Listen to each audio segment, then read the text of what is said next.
Good morning everyone, have a nice day. Vivekananda school की online class में आप सभी का बहुत बहुत स्वागत है। और आज हम बात करेंगे क्लास 9 की। क्लास 9 के अंदर हमारा सब्जेक्ट है विज्ञान। विज्ञान विषय के अंदर जैसा कि मैंने आपको बताया था, पीडीएफ के माध्यम से मैंने चैप्टर नंबर 4 के सभी क्वेश्चन मैंने आपको भेज दिए थे।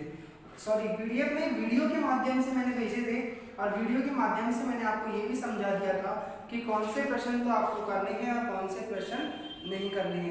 ये सब बातें पिछली क्लास के अंदर अपने पास लास्ट क्लास में अपने पास कंप्लीट हो चुकी थी।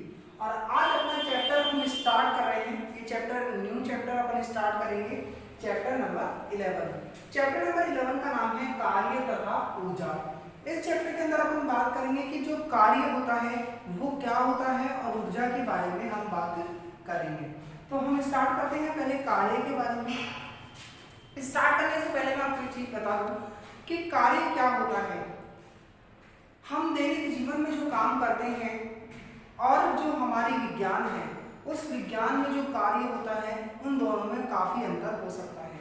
जैसे मान के चलो, सपोज दैट मैंने माना कि मैं क्या कर रहा हूं, कोई बच्चा है क्लास के अंदर आ रहा है, डेली काम चेक करा रहा है या फिर पढ़ाई कर रहा है, तो ये सब क्या है, एक कार्य के रूप में प्रेषित हो रहा है। यदि मान लो आपके सिर पर कोई एक ऐसी भारी वस्तु मैंने रख दी और रखने के बाद में मैंने आपको कह दिया कि आपको बिल्कुल भी हिलना डुलना नहीं है। यदि मैं ये कहूँगा हिलना डुलना नहीं है, तो इसका मतलब क्या होगा, आप उस वस्तु पर कोई कार्य थोड़ी कर रहे हैं, उसको हम कार्य नहीं कहते हैं। जैसे मान के चलो, सपोज दैट कि कोई भी यदि हम बात करें कार्य वैज्ञानिक की परिभाषा के अनुसार कार्य क्या होता है, इसके बारे में अपन बात कर लेते हैं। मान लो कोई प्राकृतिक दृश्य है। प्राकृतिक दृश्य को आप देखने के लिए इमारत पर आप चढ़ गए या किसी पेड़ पर आप चढ़ गए, तो आप देखोगे कि वो कोई कार्य थोड़ी कर रहे हो, आप तो वहां पर क्या कर रहे हो, देख रहे हो। या मैंने कहा कि मैंने इस बेंच को उठा करके जो है दूसरे स्थान पर मैंने रख दिया, तो ये क्या हो गया, कार्य हो गया। यदि मैं यहाँ पर खड़ा हुआ हूँ और खड़े खड़े मैंने केवल चौक पकड़ा हुआ है, तो ये कोई कार्य नहीं हुआ। कार्य क्या हुआ, एक वस्तु को दूसरे स्थान पर यदि मैं ले गया, विस्थापित कर दिया, उसे ही हम क्या बोलते हैं, कार्य कहते हैं। और अब हम वैज्ञानिक परिभाषा के अनुसार कार्य के बारे में जानेंगे। कार्य की वैकल्पिक परिभाषा क्या होती है। सपोज करो कोई बक्सा है या आपके घर में कोई ऐसी वस्तु है लकड़ी की जिसको मैं धक्का लगा रहा हूं। धक्का लगाने पर वह वस्तु जहां पर रखी थी उस स्थान को छोड़कर किसी दूसरे स्थान पर चले गई, तो वहां पर क्या हुआ, उस स्थिति के अंदर हमारे पास क्या हुआ, कार्य हुआ। और जो कार्य हुआ उसी को ही हम वैज्ञानिक भाषा में कार्य के रूप से प्रदर्शित करते हैं। ये बात आप सभी को मेरे हिसाब से समझ में आ गई होगी। कार्य करने के लिए दो पॉइंट कंप्लीट होने चाहिए। यदि दो पॉइंट का फॉलो हो रहा है तो हम कह सकते हैं कि ये क्या कर रहा है, कार्य कर रहा है। वस्तु पर कोई बल लगना चाहिए, वस्तु पर कोई बल लगना चाहिए। सेकंड पॉइंट है वस्तु विस्थापित होनी चाहिए।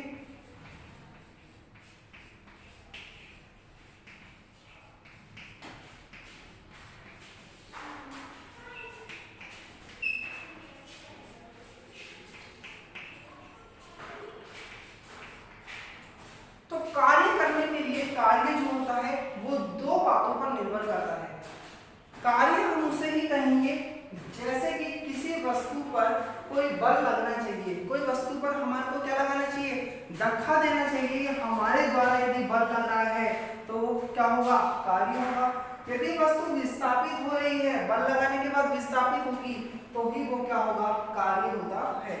यदि कोई भी चीज जो है यदि इन दो कारकों पर निर्भर कर रही है, तो हम कह सकते हैं कि वो दोनों कारक जो है किसका काम कर रहे हैं, कार्य का काम करते हैं।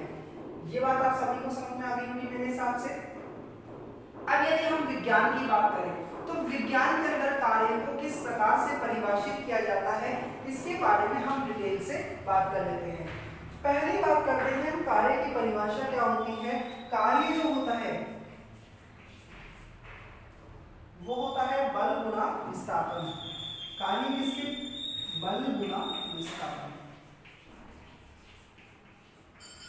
जैसा कि मैंने अभी आपको बताया, कार्य करने के लिए क्या होनी चाहिए, इन दोनों बातों का यदि फॉलो हो रहा है, इन दोनों बातों के नियमों का पालन हो रहा है, तो ये हम कह सकते हैं कार्य होता है।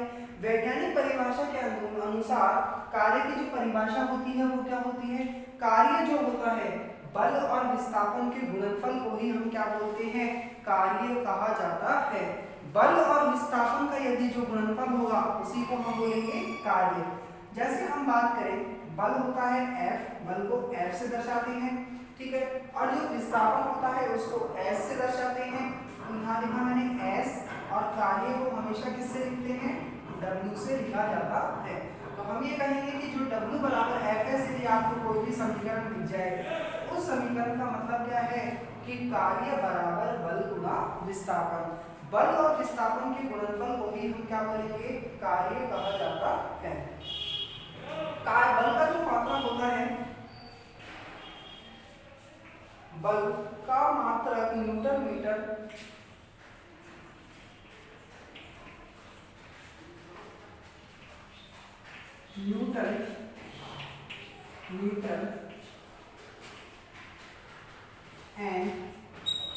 एन या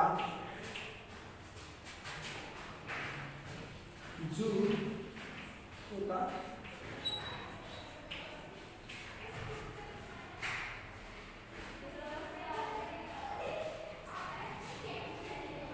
एग्जाम में यदि आपको क्वेश्चन पूछ लिया जाए तो देखो, बल का जो मात्रक होता है वो क्या होता है, न्यूटन मीटर।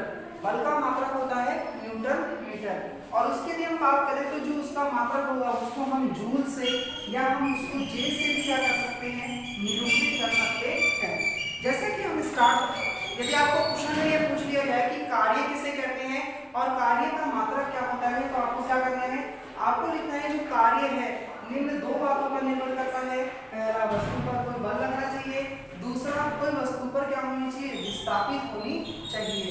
कार्य क्या होता है, आपको लिखना है कि बल और विस्थापन का जो गुणनफल होता है उसी को ही हम क्या बोलते हैं, कार्य कहते हैं। और कार्य का क्या होता है, W बराबर जो Fs होगा उसी को ही हम कार्य कहते हैं। यहाँ पर जो बल होता है, बल का मात्रक क्या होता है, न्यूटन मीटर Nm, या फिर हम इसको लिख सकते हैं जूल, जिसको हम J से प्रदर्शित करते हैं। तो कभी भी एग्जाम में क्वेश्चन आएगा कि कार्य किसे कहते हैं और कार्य के बल के मात्रक क्या होते हैं, तो आपको ये पूरा लिखना होगा, ठीक है। अब अपन इसके कुछ एग्जाम्पल कर लेते हैं, तो आपको एग्जाम्पल की सहायता से आपको ये चीज समझ में आ जाएगी।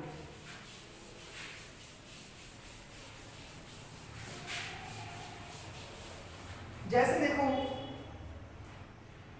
उदाहरण नंबर है 11.1, 11.1 और पेज नंबर अपन को दे रखा है 164। क्वेश्चन कह रहा है कि किसी वस्तु पर 5 न्यूटन बल लग रहा है,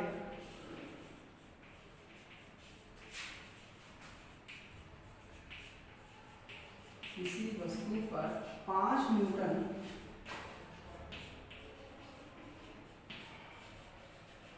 बल लग रहा है, बल की दिशा में वस्तु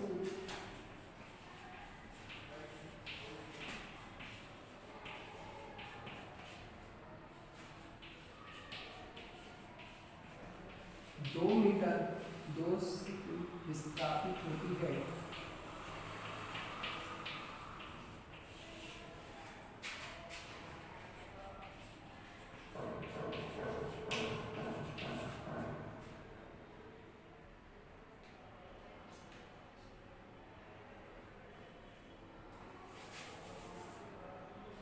यदि विस्थापन होते समय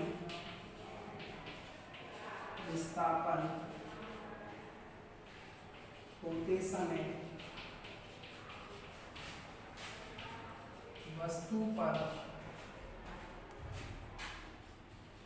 लगातार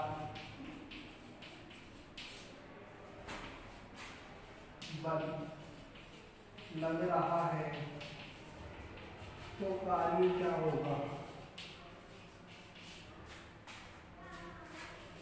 तो कार्य की गणना कीजिए। अब देखो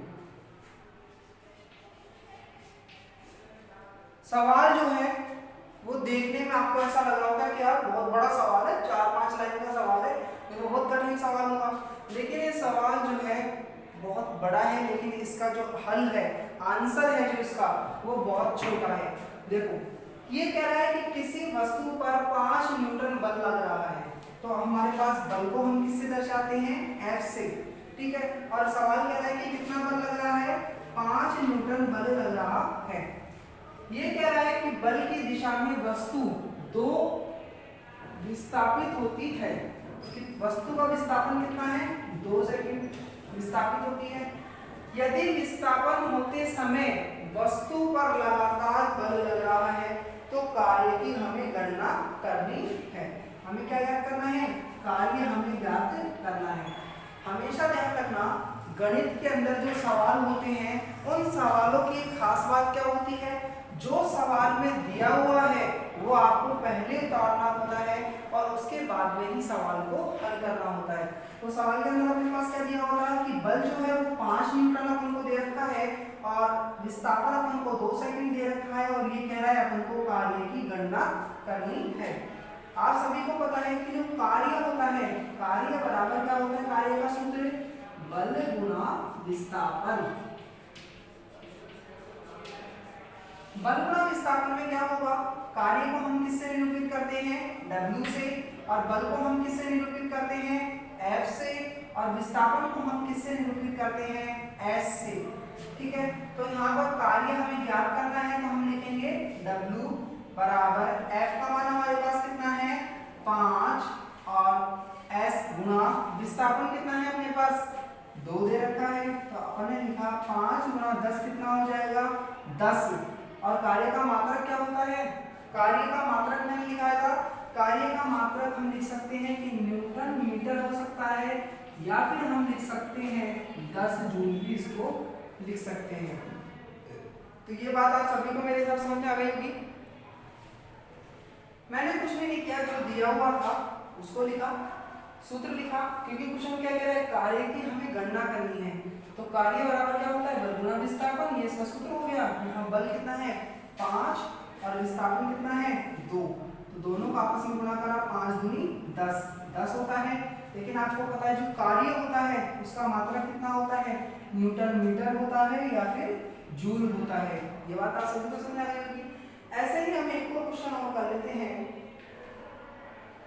एक बात और बता सकता हूँ मैं आपको, कार्य जो होता है वो धनात्मक भी हो सकता है या फिर ऋणात्मक भी हो सकता है।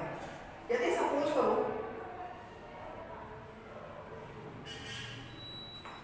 ये तो कंप्लीट हो गया, अपने इसको तो निकाल देते हैं ना।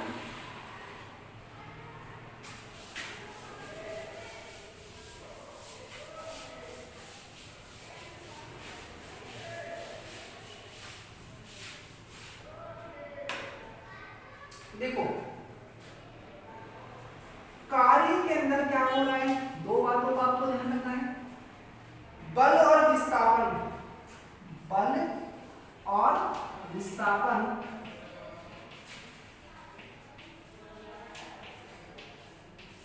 एक ही दिशा में हो, ये दिमाग में फिट रखनी है आपको।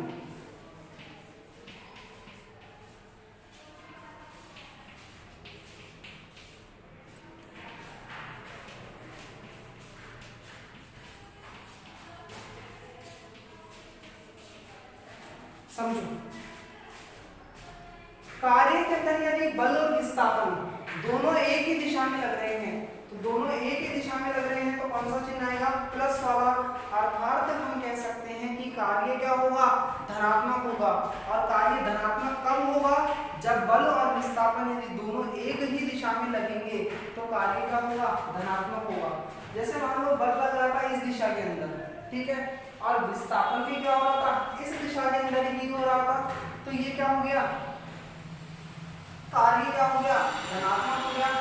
यदि अपन कहें कि मान लो बल तो लग रहा है इधर और विस्थापन हो रहा है इधर, तो कार्य क्या होगा, ऋणात्मक। और हम कह सकते हैं कि जो कार्य होगा ये ऋणात्मक होगा, तो कार्य धनात्मक भी हो सकता है और ऋणात्मक भी हो सकता है। तो ये बात हमें समझ आ गई। आज हमने सीखा कि कार्य क्या होता है, कार्य का सूत्र क्या होता है, कार्य का मात्रक क्या होता है और इसे किस तरीके से दर्शाया जाता है, और एक एग्जांपल हमने किया और कार्य के बारे में हमने समझा कि बल और विस्थापन यदि एक दिशा में होंगे तो धनात्मक और बल और विस्थापन यदि एक दूसरे के विपरीत दिशा में होंगे तो कार्य क्या हो जाएगा, ऋणात्मक हो जाता है। ठीक है, आज की क्लास अपन यहीं तक कंप्लीट करते हैं। Thank you for everyone, see you again next day. आज अपना यही कंप्लीट हुआ और उसके बाद में अपन ऊर्जा के बारे में पढ़ेंगे। कार्य अपना कंप्लीट हो गया है और कार्य के बारे में एग्जाम में इसी तरीके से आपको प्रश्न पूछा जाता है। तो आज की क्लास कंप्लीट हुई। मैं उम्मीद करता हूँ कि आपको पढ़ाया हुआ बेहतर तरीके से समझ में आया होगा। Thank you for everyone, see you again next day. Okay, thank you.